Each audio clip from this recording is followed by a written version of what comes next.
Lorsque vous éditez des contenus dans votre interface, certains champs peuvent vous permettre une mise en page qu'on va appeler riche.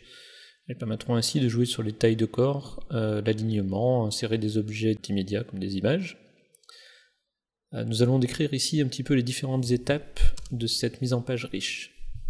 Donc dans l'exemple, on voit qu'il y a déjà un texte existant. Nous allons y rajouter quelques éléments.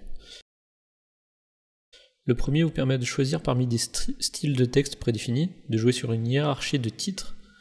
Titre 1 par exemple étant un titre assez gros de mise en avant. Ici on tape un texte et on choisit que celui-ci va être un titre de niveau 1. Donc c'est symbolisé dans la mise en page. Ça aurait pu être un titre 2, on voit que le rendu change. Donc il est important de bien respecter la hiérarchie par contre, un titre 1 avant un titre 2 et ainsi de suite. On retrouve les éléments classiques, mettre en gras, souligner, italique. Donc pour cela on sélectionne l'élément de texte et on clique sur le picto gras, comme on pourrait le faire dans Word.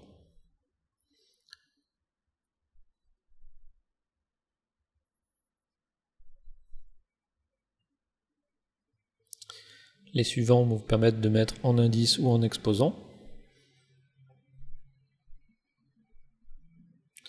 Ensuite, on va jouer sur l'alignement pour centrer un texte, aligner à droite ou aligner à gauche.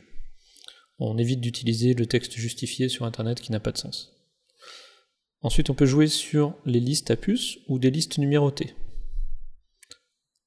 Avec le picto suivant, on joue sur le niveau de ces éléments. Donc la flèche pour revenir, annuler ou rétablir une manipulation. Enfin le suivant c'est pour insérer un lien. Pour cela on ouvre une petite fenêtre, on tape l'adresse vers laquelle on souhaite renvoyer. Google.fr par exemple. Les autres champs vus n'ont pas d'intérêt. Ici dans cible on peut définir que le lien va s'ouvrir dans une nouvelle fenêtre si on le souhaite. Enfin les derniers éléments on ne les touche pas. On valide avec OK. On voit que le lien a été grâce au souligné, et si on clique sur le maillon qui se brise, on retire le lien que l'on vient d'ajouter.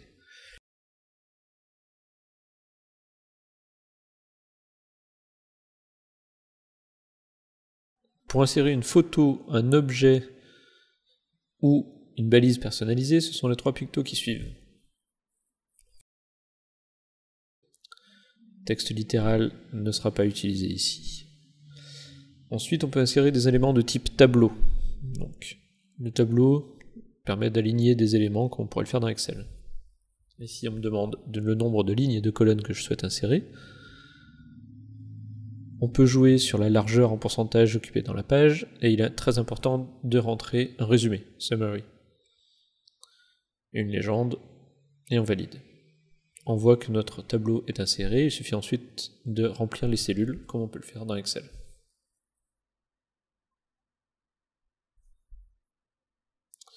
Les pictos suivants permettent de supprimer le tableau, supprimer la colonne, insérer une colonne à droite, on voit le rendu en direct, supprimer une ligne, et enfin insérer une ligne à la fin.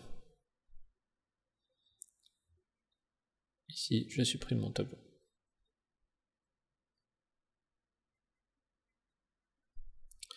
Enfin, un dernier élément, lorsqu'on souhaite saisir du texte, on peut basculer en mode plein écran, et revenir en recliquant dessus.